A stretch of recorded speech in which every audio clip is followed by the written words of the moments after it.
Okay, Lord, I hope these are helpful. Last video of the stuff that we covered from class on Wednesday. How to use the resource. All right, so this is basically just an example of how I would suggest you do practice time. All right, so I'm on page 6 of the resource, the book. If you flip to the next page 7, obviously, then that's where kind of the stuff starts. These notes that you see on page 6, if you can see that, those are quarter notes. Because if you remember from our class, that little break in the middle there, that little line, shows you that there's 4 beats in this measure, which would be a quarter of the measure, each one. So those are quarter notes. If you go to the next page, page 8, those guys right there, this is so professional, isn't it? Those are 8 beats per measure, so those would be 8th notes. And at the bottom of that page, I think, nope. But if you have more than that, also 8th notes, they're going to have a single flag. You see how there's like a group of them that are connected by the ribbon up top? Single ribbon is an 8th note, okay? 8th notes are exactly in between quarter notes. Quarter notes have no flag. The next page 9, all those in there, you'll see some with double flags connected by a double ribbon. Or if they're by themselves, they'll have a double flag. Okay, that's a 16th note. 16th notes happen in between 8ths. Okay? So back to page 7. The goal of page 7 is to isolate your practice time to the chord changes. Okay? Here's what I would say though. You as a rhythm player, this is a rhythm instrument for the most part. We're not well, every instrument has rhythms, but we're primarily a rhythm instrument within the context of our bands. We're doing stuff. We're making rhythms.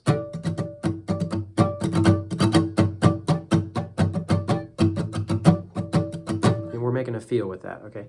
We also have some chords so that we can fit with everybody, but for the most part, we're a rhythm instrument. That was oversimplified, but whatever. So my suggestion here when you're practicing the chord changes, you're isolating, your focus needs to be on the chord changes, but you always want to be playing in time, okay? That needs to be a habit that's developed into your soul as a musician. Okay, so I'm going to start at 90 beats per minute here on my metronome.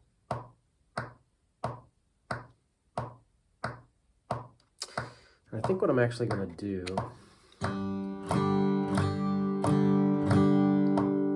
that might actually seem a little fast to hit every note. So if I went half at 45, that might be more better. But I think I will just keep this at 90 and I'll just hit downs every other beat. So I'm going to be going like,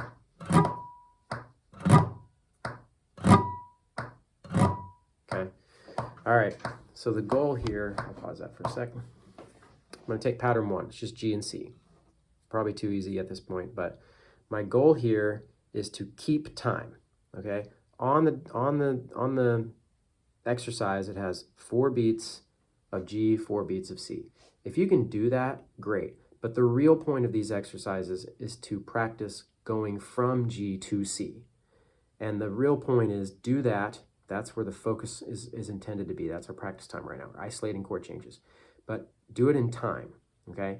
So whatever rhythm is easy for you, if this is too rudimentary and you want to do like a down, up strum pattern, great. But I'm going to keep it at downs for right now, and I'm just going to show you these going back in between how I feel like this should work. Okay, so pattern 1. Put the metronome on. And I'm going to go down, down. That's my beat. So I'm hitting every other, and I'm only doing downs. So here's what I would do. Just get used to G, and always be in time on your strum. And then whenever you're ready, change to C. Now I changed pretty quick, right in time. 4 and 1, because I've done this forever. If this is hard for you, just practice keeping in mind what's the same, and then reset. Doesn't matter how long you take. Okay, I'm going back to the G. Middle finger. First finger. stay there for a minute. Get yourself ready. Congratulate yourself on job well done. And then get ready for the next one. All right, to the C. Notice I didn't change my time though. I'm in time. Okay, G and C are easy. So let's go down to, pattern 3, 2, 3, 4, and E minor is next. So I'm just gonna try to, okay, that's staying the same, and then E minor, okay? Back to the G, okay? Okay, that's how I would do it. The focus is on keeping in time. That's a priority. We want to try that. Simple enough strum pattern, slow enough strum pattern to be able to do it right and in the time. But you don't need to change the chords on a certain time. Take your time, okay? Just try to think, okay, what's staying the same? I'll keep that, and then reposition if you have to. G and C are easy. They're kind of the same thing. But when you're doing the D, I would always try to go to the real D from D suspended.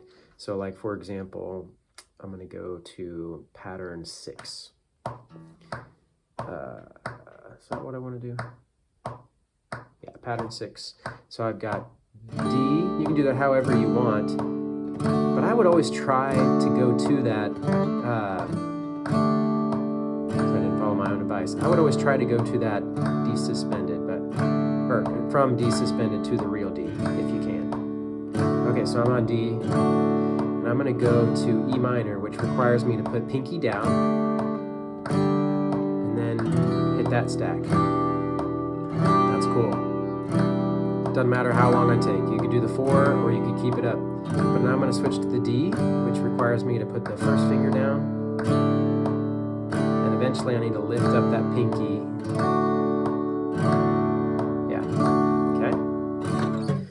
I'm going to go to pattern 15. This might be a little much for you right now, but remember my A minor is right here. Whoa. Right there. I'm going from A minor to B minor. Ooh, rough, okay? So here we are, or that. Now I'm going to switch. I'm going to keep strumming, but everything changes.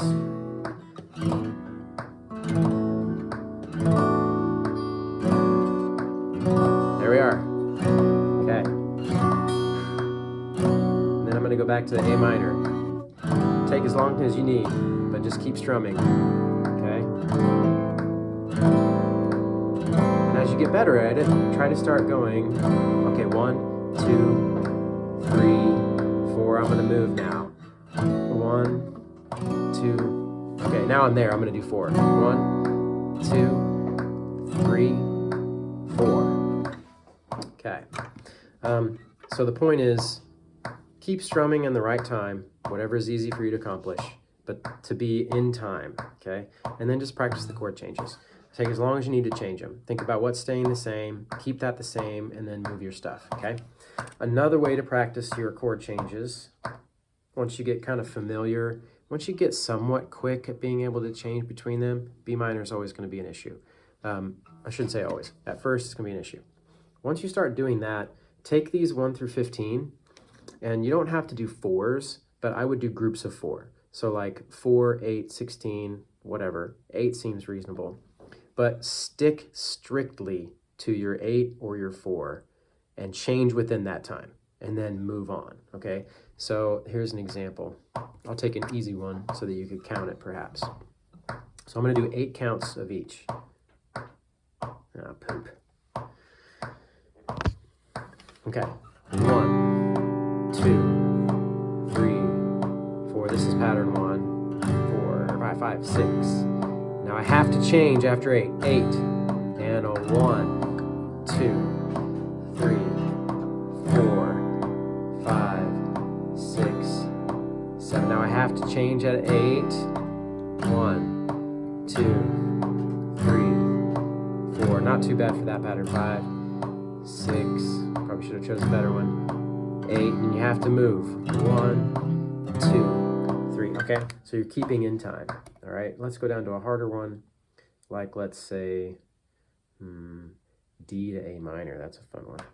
I'm going to do real D to A minor, so without the pinky D. Okay, so So I'm going to do it, I'm going to change in 8. 1, 2, 3, 4, 5, 6, 7, 8, and 1. Ta, poo. I didn't follow my own advice here. I wonder if I can cut that later. All right, I'll try to cut that. 1, 2, 3, 4, 5, 6. Now you have to change. Take your time if you have to. 8.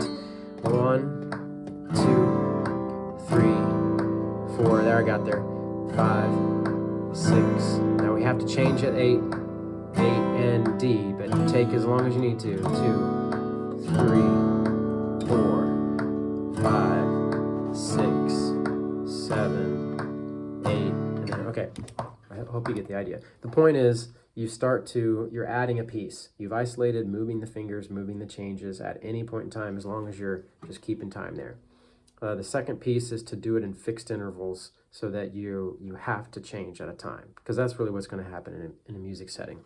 Okay, the 16 through 18, that's basically the same thing. It's just got some different combinations of chords for you to kind of, that way you don't have to make them up or try to keep things in mind. There's some examples there that change you from different chords. So 16 is like the big 4, the 1, the 5, the 6 minor, or the 1, 4, 6 minor, 5, they're all in there. That's the big 4 of any key, 1, 4, 5, 6 minor. So in this case, G, C, E minor, D.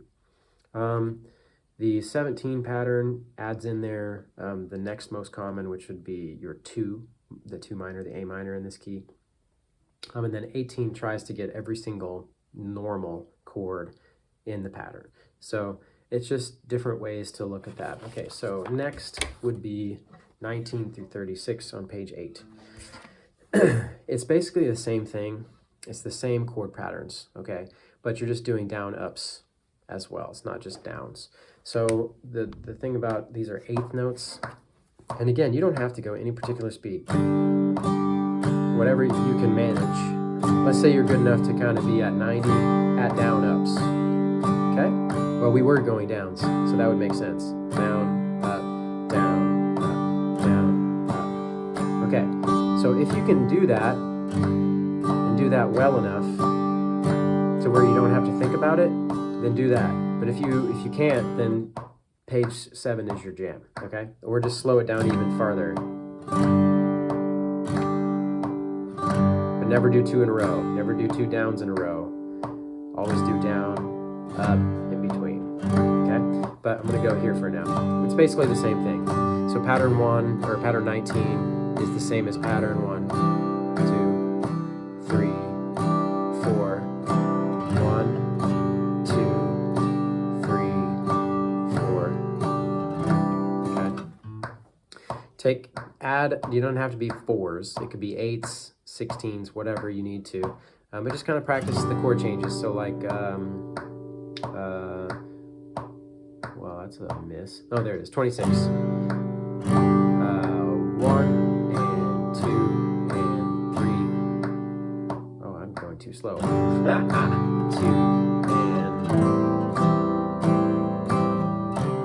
Well, that's too few. I really didn't do that quite right on the print, but 1 and 2 and 3 and 4 and then the A minor and 2 and 3 and 4 and back to the C, I guess is what it should have been, 2 and 3 and 4 and to the A minor. So that's just for example how you can use those.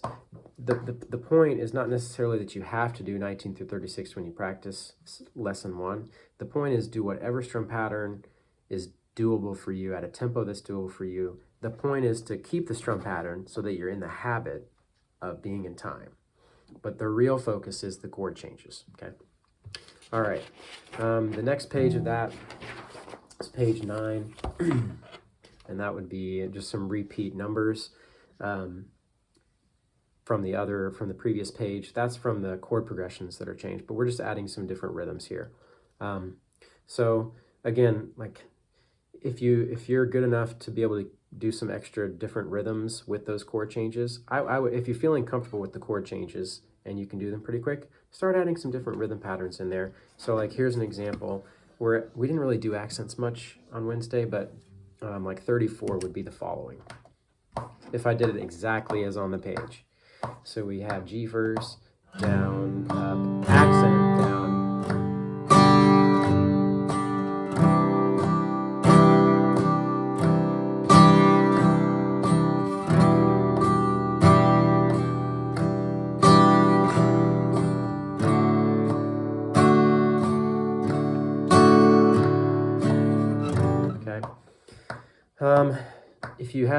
If you can't do the accents, then just ignore them. We can do that another time.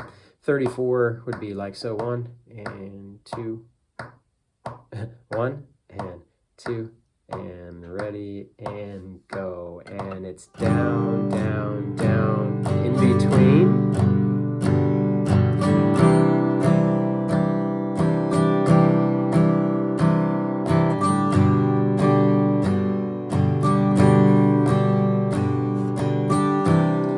I'm really focusing, once I have the chord changes, I'm trying to really use my wrist and rotate it. Okay. 19 skips a down, so it'd be down, up, skip. I don't know if I can say it and do it at the same time, but it's you're skipping downs. This is probably one of the more complicated ones from the strum pattern lesson that I didn't do yet. Down, up, skip, tip. I'll just play it down, up, 1, and 1, 2, ready, go.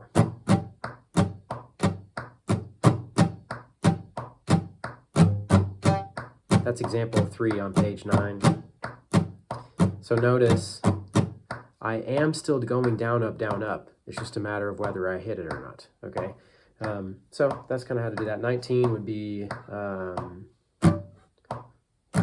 so what am I doing? Am I doing this? Yeah.